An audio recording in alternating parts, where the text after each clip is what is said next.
Hello मेरे प्यारे बच्चों, स्वागत है आप सभी का एसपी स्टडी क्लासेस के एक और बेहतर वीडियो पर। तो बच्चों आज हम लोग पढ़ने वाले हैं क्लास 12 केमिस्ट्री के बारे में।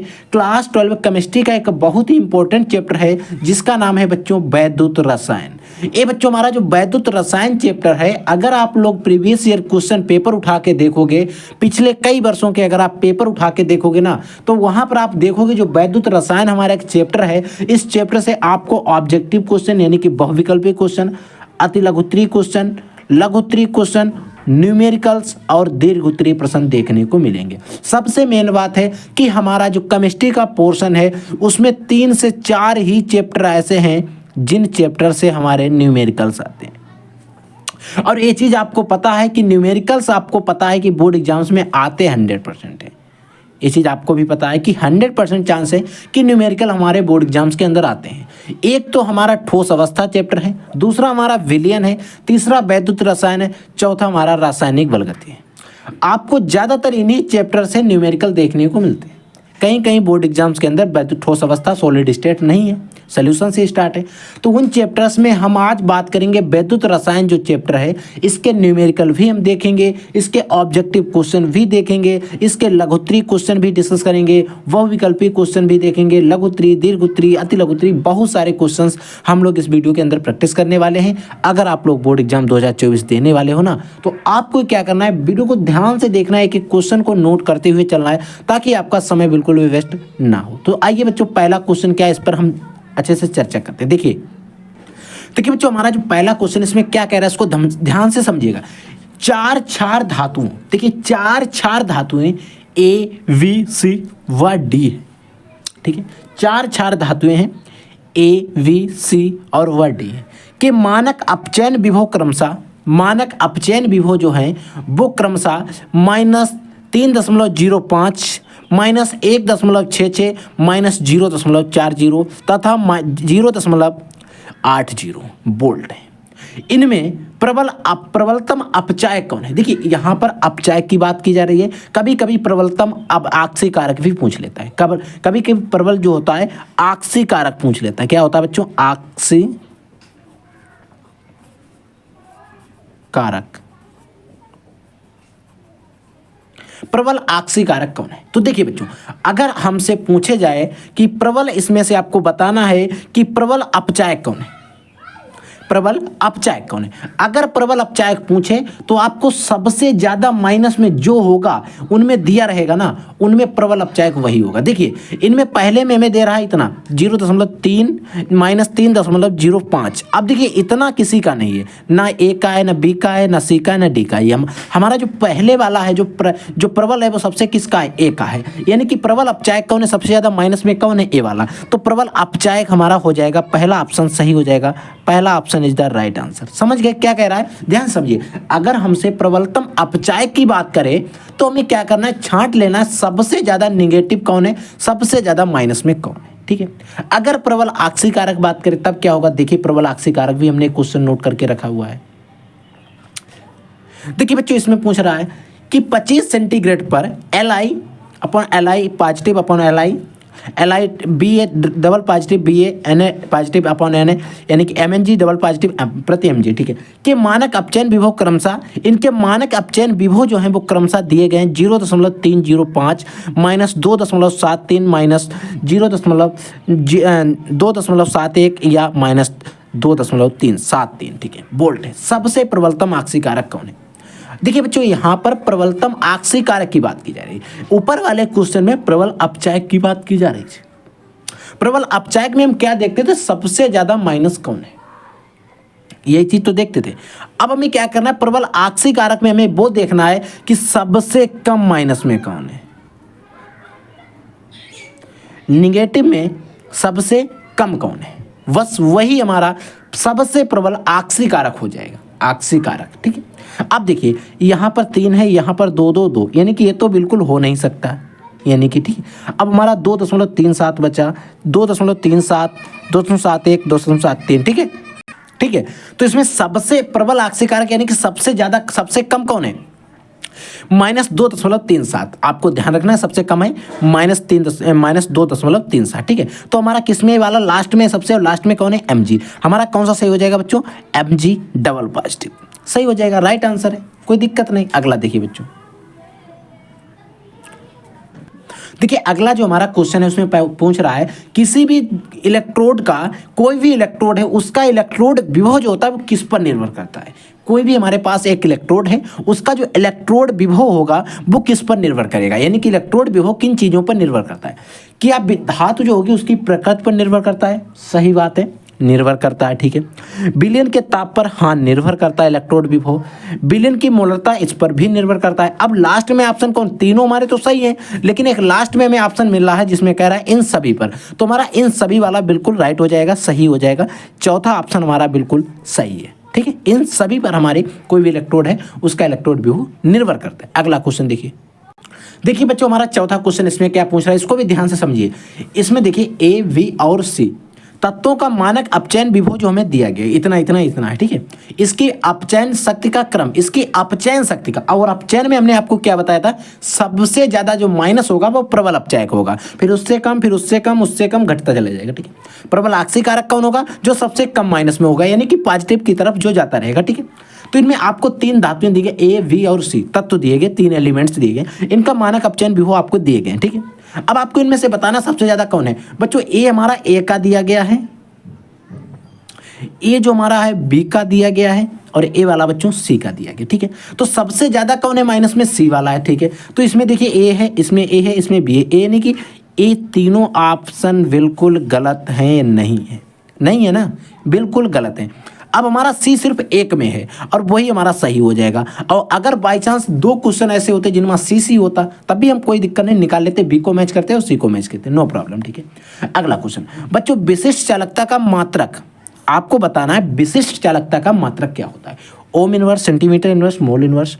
ओम इनवर्स सेंटीमीटर की घात 2, mole inverse. Ohm inverse centimetre की घात 2, मोल की घात 2। अब आती है ओम सेंटीमीटर की घात 2, मोल इनवर्स। बच्चों आपने विशिष्ट चालकता जब मैंने आपको पढ़ाई थी वहां पर इसका मात्रक मैंने आपको बताया क्या होता है, ओम इनवर्स, सेंटीमीटर इनवर्स और मोल इनवर्स। पहला वाला ऑप्शन जो है वो बिल्कुल बिल्कुल हमारा राइट है, समझ में आया। तो बच्चों ये तो टॉप 5 जो इस चैप्टर से हमारे ऑब्जेक्टिव क्वेश्चन बन सकते हैं। आपको मेन जो है वो 3 क्वेश्चन थे जो मैंने आपको बता दिए, इनमें आपको प्रबल आक्सीय कारक और प्रबल अपचायक वाले ये चीजें आपको ध्यान रखनी है, क्योंकि बोर्ड एग्जाम में यहीं से क्वेश्चन हमारे ऑब्जेक्टिव यहाँ से ज्यादा बन सकते हैं, ठीक है। अब देखिए बच्चों अगला क्वेश्चन जो है वो हमारा अति लघुत्तरीय है, वेरी शॉर्ट आंसर टाइप है। देखिए किसी सेल के विद्युत वाहक बल से क्या तात्पर्य है, कोई भी सेल होती है उसका जो विद्युत वाहक बल होता है उससे क्या तात्पर्य, क्या होता है विद्युत वाहक बल। तो बच्चों अगर हम किसी भी सेल के विद्युत वाहक बल की बात करते हैं तब क्या होता है, किसी भी सेल के इलेक्ट्रोड के जो हमारे इलेक्ट्रोड होते हैं उन इलेक्ट्रोडों के इलेक्ट्रोड विभव, उन इलेक्ट्रोड जो होंगे उनका इलेक्ट्रोड विभव होगा में वह अंतर में क्या होगा, वह अंतर जब सेल के विपरीत में जो सेल का परिपथ होगा उस परिपथ में कोई विद्युत धारा नहीं बहती है, ठीक है। यानी कि जो सेल का परिपथ होगा उनमें क्या होगा, कोई विद्युत धारा नहीं बहती है, और अगर विद्युत धारा नहीं बहती तो सेल का विद्युत वाहक बल कहलाएगा। देखिए फिर समझ लीजिए, किसी सेल के इलेक्ट्रोडों के इलेक्ट्रोड विभव में वह अंतर, देखिए कि जो सेल होती हैं उनका इलेक्ट्रोड होता है, उन इलेक्ट्रोडों के इलेक्ट्रोड विभव में वह अंतर जब सेल के जो सेल से जब हमारी सेल होगी उससे परिपथ में कोई विद्युत धारा नहीं बहती है, सेल का विद्युत वाहक बल कहलाता है। थोड़ी डेफिनेशन वैसी हो सकती है, आप इसको याद रखिएगा क्योंकि सेल का विद्युत वाहक बल हमसे पूछा जाता है, ठीक है। अगला क्वेश्चन देखिए, अगला बच्चों हमारा क्वेश्चन है जिसमें हमसे कह रहा है जिंक तथा तांबे, जिंक और तांबा में से एक अम्लों से में, देखिए जिंक और तांबा जो होता है इनमें से एक जो है वो अम्लों से अम्लों से क्रिया करता है और हाइड्रोजन गैस विस्थापित नहीं करता, ऐसा क्यों है। देखिए या तो जिंक करके विस्थापित कर रहा होगा और या फिर तांबा कर रहा होगा, इनमें से कोई एक ऐसा है जो क्या होगा, अम्लों से क्रिया करेगा और हाइड्रोजन गैस को विस्थापित नहीं करेगा, ठीक है। और जो भी हाइड्रोजन गैस विस्थापित नहीं करता उसके बारे में हमें बताना। देखिए होता क्या है, जब जो हमारी विद्युत रासायनिक श्रेणी होती है उनमें हाइड्रोजन को मानक मानते हैं, जो भी तत्व हाइड्रोजन से, अब आप परिभाषा को समझिए फिर मैं आपको जो मौखिक परिभाषा उसको समझाता हूँ। विद्युत रासायनिक श्रेणी में जिंक हाइड्रोजन से ऊपर है, तथा तांबा हाइड्रोजन से नीचे स्थित है। यानी कि जो विद्युत रासायनिक श्रेणी है वो धातुओं और अधातुओं के बढ़ते हुए मानक इलेक्ट्रोड विभव मानक इलेक्ट्रोड विभव या फिर मानक अपचयन विभव के रूप में बनाई गई है। धातुओं और अधातुओं को उनके बढ़ते हुए, ठीक है। अब हुआ क्या, इनमें वह धातुएं जो हाइड्रोजन से ऊपर है वो क्या करेंगे, अम्लों से क्रिया करके हाइड्रोजन गैस को विस्थापित करती हैं, निकाल देती हैं। लेकिन जो हाइड्रोजन से नीचे हैं वो धातुएं ऐसा नहीं करती हैं। तो होता क्या है, जो जिंक है बच्चों वो ऊपर है, जिंक जो है हाइड्रोजन से ऊपर है, तथा तांबा जो है वो हाइड्रोजन से नीचे यानी कि हाइड्रोजन के नीचे, जिसके कारण जिंक हाइड्रोजन से क्रिया करके अधिक अपचायक है। देखिए जिंक जो है वो हाइड्रोजन से अधिक अपचायक है, हाइड्रोजन से अधिक अपचायक है, और तांबा जो है वो हाइड्रोजन से कम अपचायक है। जिंक जो है बच्चों वो हाइड्रोजन जो है जो मानक है उससे ज़्यादा अपचायक है, इसीलिए वो ऊपर है, और जो तांबा है वो उससे कम अपचायक है, इसीलिए वो उसके नीचे है। इसीलिए जिंक अम्लों से क्रिया करेगा और हाइड्रोजन गैस विस्थापित कर देता है, परंतु तांबा ऐसा नहीं कर पाता क्योंकि वो कम अपचायक है हाइड्रोजन से। और दूसरी बात ये भी है कि वो विद्युत रासायनिक श्रेणी में हाइड्रोजन से नीचे है। ठीक है, समझ में। अगला क्वेश्चन देखिए बच्चों, अगला बच्चों है नष्ट समीकरण क्या है, मानक इलेक्ट्रोड विभव तथा इलेक्ट्रोड विभव में संबंध बताइए। देखिए आपको नष्ट समीकरण के बारे में बताना है और आपको इलेक्ट्रोड विभव और मानक इलेक्ट्रोड विभव के बीच में एक संबंध होता है उसको भी बताना है। देखिए होता क्या है, इसको समझिएगा ध्यान से। नष्ट समीकरण के अनुसार, जो हमारा नष्ट समीकरण है इसके अनुसार, किसी ताप T पर, हमारा ताप जो है कांस्टेंट है T है, ताप T पर धातु इलेक्ट्रोड जो है M प्रति Mn पॉजिटिव के विभव E, मानक इलेक्ट्रोड विभव E0, इसका इलेक्ट्रोड विभव जो होगा वो हमारा E होगा और मानक इलेक्ट्रोड विभव E0 होगा। और विलयन के धातु आयनों की सांद्रता Mn में निम्नलिखित संबंध होता है। धातु आयनों की जो सांद्रता होती है Mn पॉजिटिव उसमें निम्नलिखित संबंध क्या होता है, एक सूत्र होता है E=E0, E नोट भी इसको पढ़ते -2.303 RT/NF log 10 A/1/Mn पॉजिटिव, इसकी सांद्रता होती है। ये हमारा एक सूत्र होता है जो आपको याद रखना है। अब बच्चों ये सूत्र होता है, इसमें आपको नहीं पता है कौन सी क्या चीज़ है। तो बच्चों E क्या है, इलेक्ट्रोड विभव है, E0 क्या है, मानक इलेक्ट्रोड विभव है। यहाँ पर देखिए हमने लिख के रखा हुआ है, देखिए आप देख लीजिएगा। R जो है बच्चों गैस नियतांक है, T जो है वह परमताप है, F जो है फैराडे नियतांक जिसका मान 96,500 होगा, कूलाम प्रति मोल होता है। अब जो देखिए En है, इसमें क्या हो गया, प्रयुक्त इलेक्ट्रॉनों की संख्या, जब रिएक्शन इसके अंदर हम कराएंगे, रिएक्शन जो दी रही होगी उसमें कितने इलेक्ट्रॉन प्रयोग किए जाते हैं उन इलेक्ट्रॉनों की संख्या होती है। ठीक है, Mn पॉजिटिव जो है वो जो विलयन है उसके धातु की सक्रियता है यानी कि सांद्रता है, ऐसे भी मान सकते हैं। ठीक है, समझ में है। अगला देखिए बच्चों, अगला बच्चों हमारा है इलेक्ट्रोड विभव पर संक्षिप्त टिप्पणी करना। आपको बताना है इलेक्ट्रोड विभव क्या होता है, क्या होता है इलेक्ट्रोड विभव। तो बच्चों देखिए, जब किसी धातु के क्षण को, जब हमारी कोई भी धातु है उसी की धातु की क्षण को उसी धातु के लवण का जो जलीय विलयन में डुबोया जाता है। मान लीजिए कोई धातु की क्षण है और उसी धातु का लवण का जलीय विलयन है।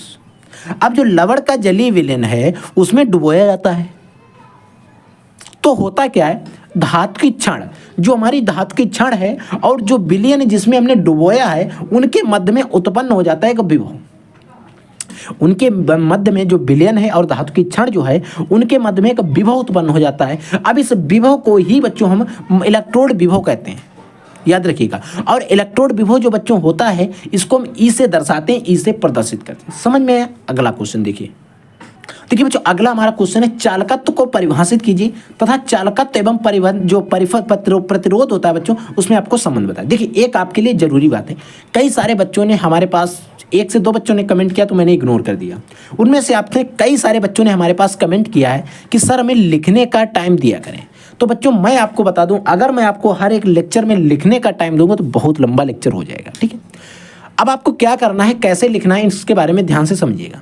आपको क्या करना है, मान लीजिए मैंने आपको एक परिभाषा समझाई चालकत्व के बारे में और मैंने यहाँ से पेन हटा लिया। अब आप क्या कर सकते हैं, इसका स्क्रीनशॉट मार सकते हैं। आपने स्क्रीनशॉट मार लीजिए या फिर आप क्या करिए, वीडियो को रोक कर लिख लीजिए। आप स्क्रीनशॉट मार लीजिए, आपकी गैलरी में फोटो पहुंच जाएगी, आप वहां से अच्छे से लिख सकते हो। ठीक है, ये चीज़ आप अपना लीजिए। ठीक है बच्चों, ये चीज़ आप कर सकते हो, क्योंकि बच्चों अगर मैं आपको लिखने के लिए टाइम दूंगा ना तो बहुत टाइम वेस्ट होगा बच्चों। ठीक है, तो इस चीज़ को आपको ध्यान रखना। देखिए चालकत्व क्या होता है, पहले आप इसको समझिए। किसी भी विद्युत अपघट्ट के, कोई भी हमारा विद्युत अपघट्ट होता है, उस अपघट्ट के एक घन सेंटीमीटर बिलियन का चालकत्व तो उसका विशिष्ट चालकत्व कहलाता है। देखिए हमें चालकत्व को परिभाषित करना है ना, तो उस कोई भी हमारा एक विद्युत अपघट्य है उसके एक घन सेंटीमीटर का जो चालकत्व होगा उसका विशिष्ट चालकत्व कहलाता है। इसे हम क्या करते हैं बच्चों, जी से प्रदर्शित करते हैं। हमारी जी बनी है चालकत्व, जी इक्वल टू होता है 1 प्रतिरोध, यानी कि प्रतिरोध के व्युत्क्रम होता है, यानी कि चालकत्व जो होता है वो प्रतिरोध का व्युत्क्रम होता है, प्रतिरोध चालकत्व का व्युत्क्रम होता है, ऐसा भी आप कह सकते हो। ठीक है, यानी कि 1 चालकत्व इक्वल टू होता है 1 प्रतिरोध। और ऐसा आपको कभी कभी आपको क्वेश्चन जब आप सॉल्व कर रहे होगे इस चैप्टर का, तब वहां पर आपको मिल सकता है न्यूमेरिकल्स के अंदर। ठीक है, और मैंने आपको न्यूमेरिकल जो सॉल्व करा है उनमें हो सकता है एक क्वेश्चन आपका इंक्लूड किया गया हो जिससे मैंने नोट्स बनवाए हैं, और हो सकता है अगर इंक्लूड किया गया है तो अच्छी बात है, मैं आपको समझा दूंगा। अन्यथा आपको मैंने एक लेक्चर अपलोड किया है न्यूमेरिकल्स को लेकर, वहाँ पर मैंने इस चैप्टर के बहुत सारे न्यूमेरिकल वहाँ पर बात की है, तो आप जाकर उनको चेकआउट कर सकते हो। ठीक है बच्चों, अगला क्वेश्चन देखिए बच्चों, अगला हमारा क्वेश्चन है जो भी बहुत इंपॉर्टेंट है, कई बार बोर्ड एग्जाम्स के अंदर आया हुआ है। देखिए सिल्वर नाइट्रेट के घोल में, अब हमारा सिल्वर नाइट्रेट का घोल है, उस सिल्वर नाइट्रेट के घोल में अगर हम कॉपर की छड़ डालने पर घोल जो होता है नीला क्यों हो जाता है। देखिए हमारे पास सिल्वर नाइट्रेट का एक घोल था, अब हमने उस घोल में क्या किया, कॉपर की छड़ डाल दी। जैसे हमने कॉपर की छड़ डाली और घोल नीला हो गया, ऐसा क्यों हुआ इसके बारे में आपको बताना है। तो देखिए बच्चों, विद्युत रासायनिक श्रेणी का प्रत्येक तत्व अपने से नीचे स्थित तत्वों को उनके विलयन से विस्थापित कर सकता है, यानी कि जो विद्युत रासायनिक श्रेणी है उनका प्रत्येक तत्व, हर एक तत्व जो है वो अपने से नीचे स्थित जो तत्व होगा उसको अगर उसका कोई भी विलयन है उसके विलयन से उसको विस्थापित कर सकता है। कौन, जो ऊपर है वो नीचे वाले से, उसके नीचे वाला तत्व है उसके विलयन से उसको विस्थापित कर सकता है, ऐसा होता है। ठीक है, नीचे स्थित तत्वों को उनके विलयन से विस्थापित कर सकता है। ठीक है, श्रेणी में जो विद्युत रासायनिक श्रेणी है उसमें Cu का स्थान Ag से ऊपर है, जो हमारा Cu यानी कि कॉपर है उसका स्थान जो है ऊपर है, किससे, Ag यानी कि सिल्वर से। ठीक है, अतः AgNO3 से निम्नलिखित क्रिया देगा। देखिए अब हमने Cu की क्रिया कराई AgNO3 से, सिल्वर नाइट्रेट से, हमने सिल्वर नाइट्रेट की क्रिया कराई तो Cu डबल पॉजिटिव बन गया और अनाइट्रेट जो है इसको अलग कर दिया और सिल्वर को हमारा अलग कर दिया, यानी कि जो कॉपर था उसने इसको अलग कर दिया। यही कारण है कि ये जो होता है वो नीले रंग का हो जाता है, विलयन जो बनेगा वो नीले रंग का बनेगा। समझ में? अगला क्वेश्चन देखिए, अगला क्वेश्चन इसमें हमसे पूछा जा रहा है विशिष्ट चालकता से क्या तात्पर्य है, इसका मात्रक क्या होगा। आपको बताना है विशिष्ट चालकता होती क्या है और इसका मात्रक क्या होता है, जो कि बोर्ड एग्जाम्स के अंदर पूछा गया है। देखिए अब आपको क्या करना है, किसी भी चालक, कोई भी चालक होगा उसके विशिष्ट प्रतिरोध के व्युत्क्रम को, उसका जो विशिष्ट प्रतिरोध होता है ना उसके व्युत्क्रम को हम विशिष्ट चालकता कहते हैं। उसके विशिष्ट प्रतिरोध जो होता है उस प्रतिरोध के व्युत्क्रम को हम विशिष्ट चालकता कहते हैं। इसे हम ग्रीक अक्षर कप्पा से प्रदर्शित करते हैं। इसका मात्रक जो होता है वो आपको याद रखना है बच्चों। इसका जो मात्रक होता है वो आपके सामने है कि विशिष्ट चालकता जो होती है इसका जो मात्रक है मोल सेंटीमीटर, वो ओम सेंटीमीटर, और यहाँ पर आप मोल भी लिख सकते हो, मोल इन ओम सेंटीमीटर इनवर्स मोल इनवर्स। ठीक है, ohm inverse centimetre inverse mole inverse, ऐसा भी, और या फिर ओम सेंटीमीटर इनवर्स भी आप कर सकते हो। वो होता है आर अपॉन, यानी कि किसी भी चालक के विशिष्ट प्रतिरोध को, विशिष्ट प्रतिरोध के व्युत्क्रम को, उस चालक की विशिष्ट चालकता प्रतिरोध के व्युत्क्रम को यहाँ की यानी कि 1/r हो जाएगा, कप्पा इक्वल टू 1/r हो जाएगा। ये चीज़ आपको याद रखना है। ठीक है, समझ में आया? अगला टॉपिक देखिए बच्चों, अगला हमारा जो क्वेश्चन है उसमें हमसे कोलराउस का नियम पूछा गया, और यह क्वेश्चन आपसे जब भी बोर्ड एग्जाम्स के अंदर पूछा जाएगा ना तो लगभग 4 से 5 नंबर में पूछा जाएगा। कोलराउस का नियम क्या है, या फिर कोलराउस के नियम को समझाइए तथा इसके अनुप्रयोग आपको उदाहरण द्वारा लिखिए, यानी कि इसके अनुप्रयोग यानी कि उपयोग भी आपको लिखना है और कोलराउस का नियम भी बताना। होता क्या, देखिए समझिएगा कोलराउस का नियम। अब हमें क्या करना है, कोलराउस का नियम अगर हम लिखेंगे तो हम लिखेंगे इस नियम के अनुसार, यानी कि जो कोलराउस का नियम है इस नियम के अनुसार क्या होता है, किसी विद्युत अपघट्य की, कोई भी विद्युत अपघट्य, उस विद्युत अपघट्य की अनंत तनुता पर चालकता, उसके चालकता जो होगी उसके धनायन और ऋणायन के मोलर चालकताओं के योग के बराबर होगी। फिर समझिए, किसी विद्युत अपघट्य की, कोई भी हमारा विद्युत अपघट्य, उसकी हम जो अनंत तनुता पर मोलर चालकता ज्ञात करते हैं, अनंत तनुता पर चालकता जो होगी उसके धनायन और ऋणायन की जो मोलर चालकता होगी उनके धनायन प्लस ऋणायन की मोलर चालकताओं का योग होगा, जो उनके इक्वल, उनको दोनों को जोड़ने पर आएगा, उसी के योग के बराबर होती है। कौन?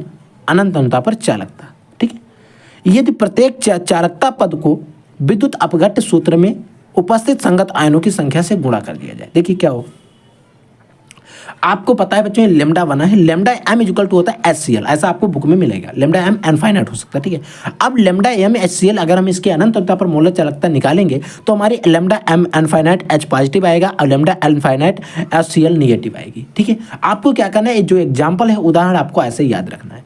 अब यहाँ पर CH3COOH का भी ले सकते हैं, एसिटिक अम्ल का भी ले सकते हैं, एसिटिक एसिड का CO double positive H positive बनता है, वो भी आप ले सकते हो एग्जाम्पल, कोई दिक्कत नहीं। आपकी कई सारी बुक्स में वो वाला एग्जाम्पल भी दिया रहेगा, ठीक है, तो आपको कंफ्यूज नहीं होना, ठीक है। आप देखिए अगला,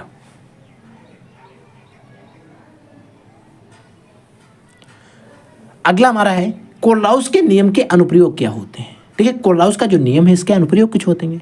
अनंत तन्यता पर दुर्बल वैद्युत अपघट्ट जो होगा उसकी मोलर चालकता ज्ञात करना है।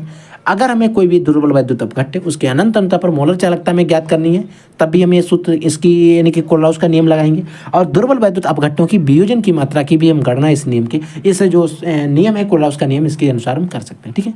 अगला क्वेश्चन देखिए बच्चों, अगला बच्चों हमारा है कि विद्युत रासायनिक श्रेणी किसे कहते हैं, इसके प्रमुख लक्षण क्या हैं, इसके दो उपयोग भी बताइए। अब हम बात कर लेते हैं विद्युत रासायनिक श्रेणी पर। अगर इस पर क्वेश्चन आता तो इससे ज्यादा क्वेश्चन में कुछ नहीं पूछा जाएगा, इससे जो भी क्वेश्चन बन सकते हैं वो इस क्वेश्चन के अंदर हम इंक्लूड कर रहे हैं। विद्युत रासायनिक श्रेणी क्या होती है, इसके लक्षण क्या होते हैं, इसका उपयोग क्या होता है, तीन ही क्वेश्चन बन सकते हैं। किसके आधार पर बनाई गई वो भी इसमें आपको पता चल जाएगा। देखिए पहले हम हेडिंग लेंगे विद्युत रासायनिक श्रेणी। विद्युत रासायनिक श्रेणी क्या होती है, विभिन्न धातुओं और अधातुओं को, धातुओं तथा अधातुओं को उनके मानक इलेक्ट्रोड विभव या फिर अपचयन विभव भी हम कह सकते हैं। जो विभिन्न धातु और अधातु थी उनको उनके मानक इलेक्ट्रोड विभव या फिर अपचयन विभव को बढ़ते हुए क्रम में रखने पर उनको क्या किया गया, बढ़ते हुए क्रम में रखा गया। उनको बढ़ते हुए क्रम में रखने पर जो श्रेणी प्राप्त होती है, जो एक श्रेणी प्राप्त हुई है उसे हम विद्युत रासायनिक श्रेणी कहेंगे। यानी कि उनको रखा गया तो इससे एक श्रेणी बन गई और जो श्रेणी बन गई उसे ही हम विद्युत रासायनिक श्रेणी कहने लगे। ये हमारी विद्युत रासायनिक श्रेणी की परिभाषा रही। अब बात आती है विद्युत रासायनिक श्रेणी के लक्षण क्या हैं, इसके जो खासियत हैं और इनके इंक्लूडेड हैं वो क्या है। देखिए बच्चों, विद्युत रासायनिक श्रेणी के बारे में इसमें क्या क्या चीज़ें की जाती हैं, कैसे हमने बनाई है, इनके बारे में बात की जाती है। देखिए विद्युत रासायनिक श्रेणी में ऊपर से नीचे की ओर जाने पर, अगर हम ऊपर से नीचे की ओर जाएंगे तो तत्वों की अपचयन क्षमता या फिर मानक इलेक्ट्रोड विभव जो होगा वो घटता चला जाएगा। क्या होगा, घटेगा। जबकि अगर आप नीचे से ऊपर जाएंगे तो क्या होगा, बढ़ता चला जाएगा। जो अपचयन क्षमता होगी, अपचयन करने की क्षमता होती है वो बढ़ती चली जाएगी। इसीलिए ऊपर वाला तत्व नीचे वाले तत्व के विलयन से उसको विस्थापित कर देता है, ठीक है। दूसरा पॉइंट, हाइड्रोजन से ऊपर के सभी तत्व, जो भी हाइड्रोजन, इसमें एक सेंटर आइटम हाइड्रोजन को ज़्यादा मान्यता दी जाती है। हाइड्रोजन से ऊपर के सभी तत्व जो भी हैं वो अम्लों से अभिक्रिया करेंगे और अम्लों से अभिक्रिया करके हाइड्रोजन गैस मुक्त करते हैं। यानी कि हाइड्रोजन जो है उससे ऊपर के जो भी तत्व हैं वो अम्लों से क्रिया कर लेते हैं और अम्लों से क्रिया करने के बावजूद हाइड्रोजन गैस मुक्त कर देते हैं। जबकि हाइड्रोजन से नीचे वाले तत्व अम्लों से क्रिया करके हाइड्रोजन गैस मुक्त नहीं करते हैं।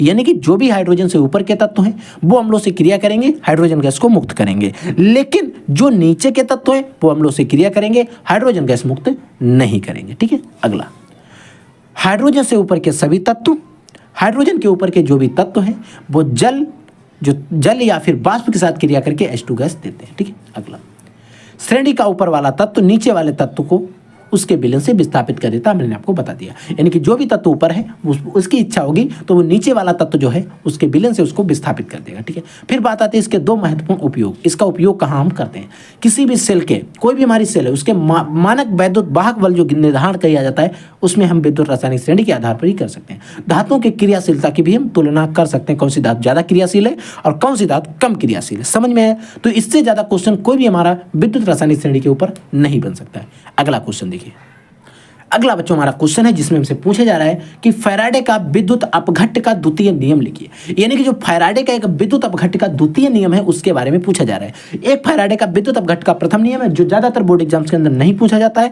आप चाहें तो उसको पढ़ भी सकते हैं, अन्यथा आपको ज्यादातर बोर्ड एग्जाम्स में द्वितीय नियम पूछा जाता है तो इसी को हम ज्यादा इनके इंपोर्टेंस ही देना चाहते हैं, तो हमारे अकॉर्डिंग, ठीक है। और आप अगर चाहते हैं, आपके अगर कहीं ना कहीं मिलता है तो आप पढ़ लीजिए अगर आपके पास समय बचता है, ठीक है।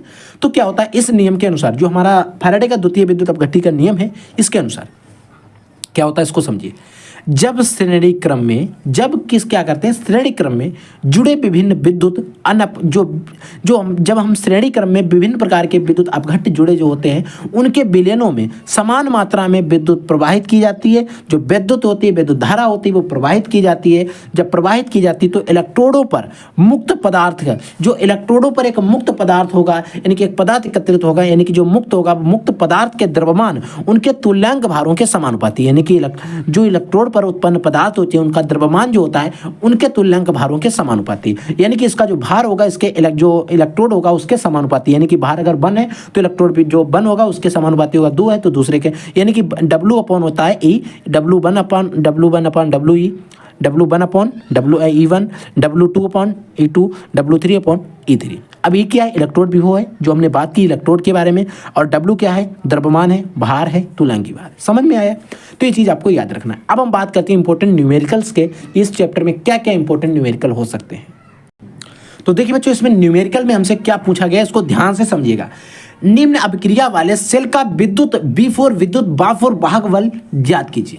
विद्युत वाहक बल आपको निम्न अभिक्रिया दी गई, इसका आपको ज्ञात करना है। अभिक्रिया Zn सॉलिड है, 2Ag पॉजिटिव है, Zn 2 पॉजिटिव, Ag है सॉलिड है, ठीक है। ये हमें अभिक्रिया दी गई और इसी अभिक्रिया को देने के साथ साथ हमें कुछ मान जो है इस रिएक्शन के अंदर दिए गए।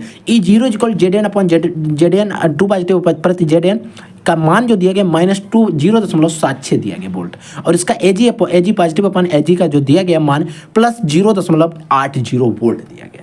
अब बच्चों में मान तो दिए गए, अब इन मान को रखने के लिए हमें सूत्र पता होना चाहिए ना। अब हमें सूत्र अगर नहीं पता है तो मान किस काम के हैं? तो बच्चों एक सूत्र होता है, ये चीज़ आपको याद रखना है।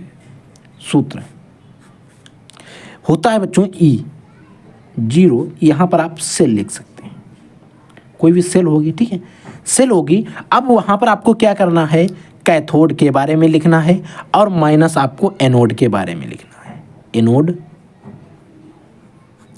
कैथोड, कैथोड माइनस एनोड होता है। अब बच्चों आपको ये चीज़ पता है, कैथोड जो होता है बच्चों, कैथोड जो होता है वो पॉजिटिव होता है, एनोड जो होता है वो निगेटिव होता है। ये चीज़ आपको पता है। तो कैथोड का मान कौन सा है और एनोड का मान कौन सा है? तो बच्चों E0 E cell equal to क्या हो जाएगा, ध्यान से देखिएगा, ठीक है। कैथोड का मान इसमें 0.8 दिया गया, माइनस का निशान लगाया। अब हमें एनोड का मान निकला और एनोड का मान पहले से ही माइनस है, 0.76, ठीक है। अब बच्चों माइनस है। अब बच्चों माइनस माइनस हो जाएगा कैंसिल और हो जाएगा प्लस। अब जो माइनस माइनस कैंसिल होकर हो जाएंगे प्लस, अब हमारे जो दोनों मान जो हैं वो जुड़ जाएंगे, यानी कि 0.80 प्लस 0.76। अब आपको इनको जोड़ देना। अगर आपको जोड़ना नहीं आता है तो आप ऐसे भी जोड़ सकते हो, 8 0.76, आप इनको जोड़िएगा, क्या हो जाएगा, 0 की 6 हो जाएंगे, 8 7 कितने होते हैं बच्चों, 15 होते हैं, 15 के 5 हो जाएंगे, हासिल का 1 बचेगा। अब 0.2 संख्या के बाद है 1 2, ठीक है, दोनों की संख्या। अब देखिए क्या हो जाएगा, 1.56। हम जब इनको जोड़ेंगे ई सेल का जो मान आ जाएगा वो आ जाएगा 1.56, और इसका मात्रक क्या हो जाएगा बच्चों, वोल्ट हो जाएगा। क्या हो जाएगा, वोल्ट हो जाएगा, ठीक है। और यही हमारा बच्चों आंसर है। आप ये फाइनल आंसर है, इसको आप लिख सकते हो, ठीक है। ऐसे में इस क्वेश्चन को सॉल्व करना है। क्वेश्चन हमारा अति लघुत्तरी में पूछा गया था और एक क्वेश्चन ज़्यादातर बच्चों ने गलत किया था, क्योंकि ये हमारी ऑफलाइन कोचिंग के अंदर गलत किया, तो मैंने आपको बताना जरूरी समझा, ठीक है। एक क्वेश्चन और है जो भी छोटा क्वेश्चन है, लेकिन अगर आप छोटा पैकेट बड़ा धमाका है क्वेश्चन, आप प्रीवियस ईयर क्वेश्चन पेपर उठा कर लेना, 2 से 3 बार तो आपको मिलने वाला ही, ध्यान से समझिए। 298 केल्विन पर, 298 केल्विन ताप दिया गया, इस पर 0.20 मोल, 0.20 मोल KCl विलेन की चालकता हमें दी गई है। विलेन की चालकता 0.0248 सेकेंड सेंटीमीटर इनवर्स दी गई है। इसकी मोलर चालकता का परिकलन कीजिए। इसकी मोलर चालकता हमें बतानी है। तो देखिए इसकी मोलर चालकता क्या होगी। अब बच्चों, अब हमें इस क्वेश्चन में कुछ दिया गया नहीं है, तो सबसे पहले हम नोट करेंगे गिवन, हमें क्या क्या मान दिए गए। भाई ऐसा तो हमें नोट करना पड़ेगा ना। तो बच्चों यहाँ पर मोलर जो चालकता होती है इसको हम लिखते हैं कप्पा से, जो कि मैं पढ़कर आ रहा हूँ। कप्पा का मान दिया गया 0.248, ठीक है, यही तो मान दिया गया। अब मोलर चालकता को हम ऐसे लेमडा एम से लिख सकते हैं, ऐसा वाला लेमडा एम बना सकते हैं, जो कि मैंने कोरलाउस के नियम में आपको पढ़ाया था। ये हमसे क्वेश्चन मार्क पूछ रहा है। अब देखिए 0.20 मोल, अब इसको मोलरता लिखेंगे, मोलरता। मोलरता कितनी दी गई? 0.20 मोल दी गई, ठीक है। अब हमें मोलरता दी गई है, ठीक है, लेमडा एम पूछा गया है। अब हमें एक सूत्र पता है बच्चों, लेमडा एम इक्वल टू होता है मोलर चालकता में ज्ञात करना होता है। इसके लिए एक सूत्र होता है कप्पा में इंटू में 1000 होता है अपोन में मोलरता।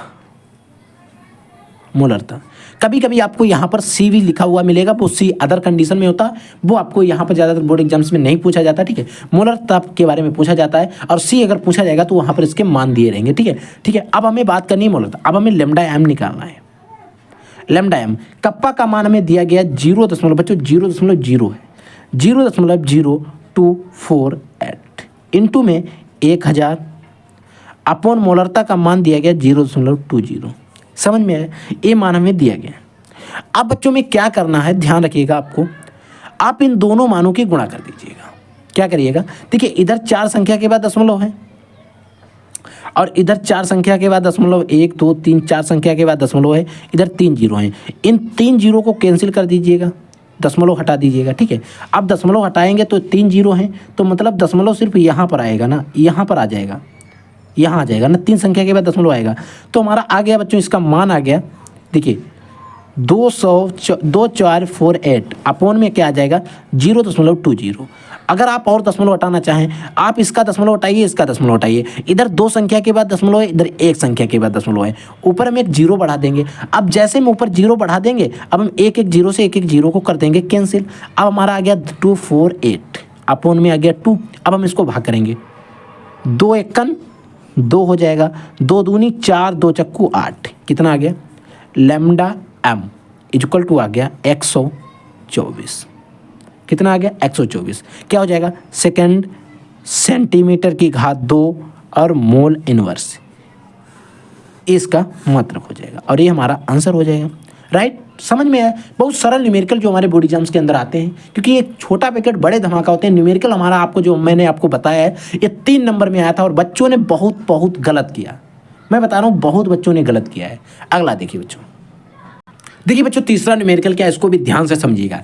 किसी विद्युत अपघट्ट के 0.8 मोल बिलियन की प्रतिरोधकता, यहाँ पर प्रतिरोधकता का मान दिया गया 5 × 10⁻³ ठीक है, ओम इंटू सेंटीमीटर है। तो बिलियन की मोलर चालकता की गणना करना है। लेमडा एम हमसे पूछा गया है, ठीक है। अब लेमडा एम हमसे पूछा गया है, लेमडा एम, या फिर और में आप ऐसे भी लिख सकते हो लेमडा एम, ठीक है।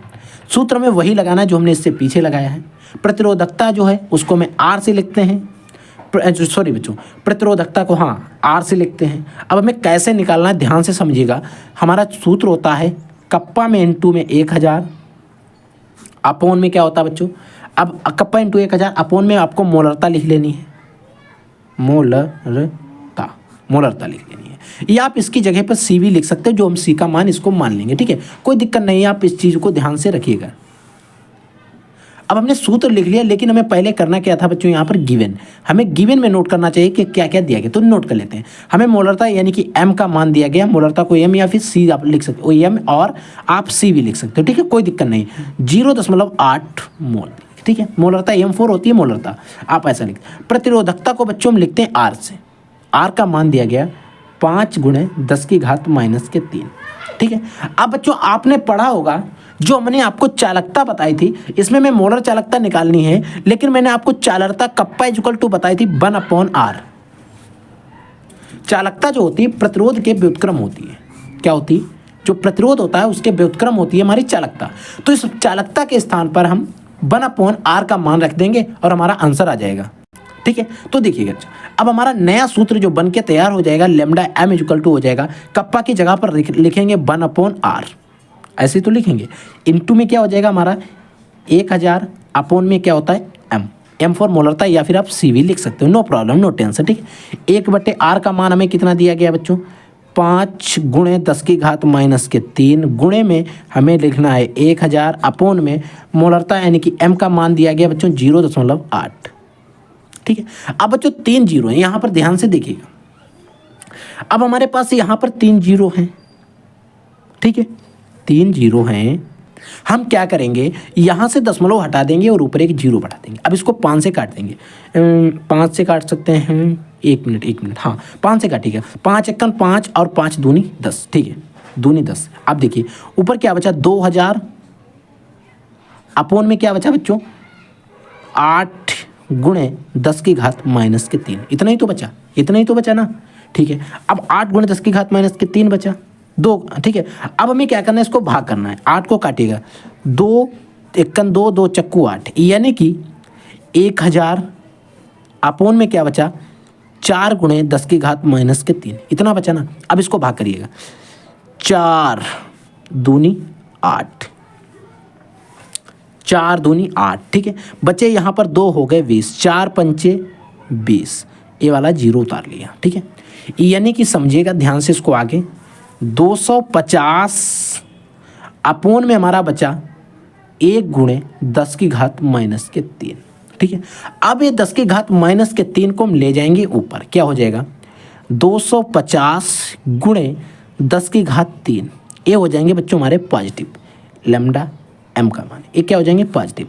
आप इतना भी आंसर लिख सकते हो, या फिर आप अगर और भी सही करके लिखना चाहें तो आप क्या लिख सकते हो, लैम्डा m इक्वल टू 25 गुणे 10 की घात 4 भी लिख सकते हो। ये जो एक जीरो है इसको प्लस की घात में हम काउंट करके ऐसा भी लिख सकते हैं, और ये हमारा आंसर हो गया। समझ में है, साधारण से न्यूमेरिकल है, कोई ज़्यादा हार्ड न्यूमेरिकल नहीं आते। ठीक है, एक न्यूमेरिकल और देख लेते हैं बच्चों। अगला हमारा जो न्यूमेरिकल है उसको भी आपको ध्यान से समझना, क्योंकि ये जो न्यूमेरिकल है ये भी हमारा बोर्ड एग्जाम्स के अंदर आया हुआ है, क्योंकि हम वो न्यूमेरिकल आपको बता रहे हैं जिनके आने के चांसेस सबसे ज़्यादा हैं, या फिर कहीं ना कहीं बोर्ड एग्जाम्स के अंदर आ चुके हैं। ठीक है, अब देखिए इसमें न्यूमेरिकल क्या पूछ रहा है, 1 मोल H2SO4, 1 मोल H2SO4, यहाँ पर विलियन दे रहा है, 1 मोल H2SO4 विलियन है। अब जो 1 मोल H2SO4 का विलियन है, इसकी में तुल्यांक चालकता की गणना कीजिए, इसकी तुल्यांक चालकता में निकालनी, इसकी चालकता कप्पा का मान हमें दिया गया है। ठीक है, हम नोट करेंगे गिवन, GIVEN, गिवन नोट करेंगे क्या मान दिए गए। ठीक है, अब बच्चों यहाँ पर हमें चालकता यानी कि कप्पा का मान जो है वो दिया गया है 26 गुणे 10 की घात माइनस के 2। ठीक है, 26 गुणे 10 की घात माइनस के 2। अब यहाँ पर हमसे पूछा क्या जा रहा है, तुल्यांकी चालकता। तुल्यांकी चालकता को लैम्डा EQ से लिखते हैं, क्वेश्चन मार्क है। अब बच्चों अगर हम एक सूत्र में पता है, लैम्डा EQ इक्वल टू होता है कप्पा में इंटू में 1000 अपोन में होता है n, लेकिन यहाँ पर n क्या है, अब हमें कैसे निकालेंगे बच्चों। रिएक्शन दी गई H2SO4 हमारा एक जो बिलियन दिया गया है, यहाँ से हमें इस H का मान निकालेंगे। अब H2SO4 की अगर हम विलेन की रिवर्सिबल रिएक्शन कराएं, उत्क्रमणीय अभिक्रिया कराएं, तो क्या बनेगा, H पॉजिटिव बनेगा प्लस हमारा SO4 डबल नेगेटिव बनेगा, यही तो रिएक्शन बनती है ना। तो यहाँ पर आप देख रहे हो H पॉजिटिव बना, अब H को बैलेंस करना है तो 2 से H बैलेंस करेंगे। अब यहाँ पर जो H की हम बैलेंस ही कर रहे हैं, ये जो 2 मान आ रहा है यही हमारा N का मान है, यानी कि N इक्वल टू जो हमने निकाला आया है 2। ठीक है, अब देखिए लैम्डा EQ इक्वल टू क्या हो जाएगा, 26 गुणे 10 की घात माइनस के 2 इंटू में 1000 अपोन में 2, यही तो आएगा। ठीक है, यही तो आने वाला है। अब 2 से कैंसिल कर दीजिए, 5 दूनी 10। अब इस यहाँ पर 10 की घात 2 है, इन 2 जीरो से 10 की घात 2 को काट दीजिए। अब बचा क्या, 26 गुणे 5, यही बचा ना, 5 चक्का 30 का जीरो, 5 दूनी 10 और 3 13, 130। लैम्डा EQ इक्वल टू आया 130। और बच्चों यही हमारा इसका आंसर हो गया। तो ये हमारा पूरा चैप्टर जो था वैद्युत रसायन जो था बच्चों, हमारा पूरा चैप्टर वैद्युत रसायन, ये पूरा चैप्टर हमारा हो गया फिनिश, समाप्त। अगर आपने इतना इस चैप्टर में पढ़ लिया ना, इतने आपको न्यूमेरिकल मैंने लगवा दिया, अगर आपके सारे सूत्र याद हैं, सूत्र जरूर याद रखिएगा। अगर न्यूमेरिकल में मान चेंज भी हो जाते हैं, आपको सूत्र पता है ना, तो आप न्यूमेरिकल को अच्छे से कर सकते हो। ठीक है बच्चों, तो आप लोग पढ़ते रहिए। अगर कोई भी डाउट होता है, कोई भी क्वेश्चन होता है, एनीथिंग किसी भी सब्जेक्ट का, तो वीडियो के कमेंट सेक्शन में कमेंट करिएगा, उसमें टाइप करिएगा, मैं उसका सोल्यूशन वीडियो या फिर जवाब आपको 100% प्रोवाइड करा दूंगा। ठीक है बच्चों, तो पढ़ते रहिए, आगे बढ़ते रहिए। I will take in next class. तब तक के लिए जय हिंद, वंदे मातरम।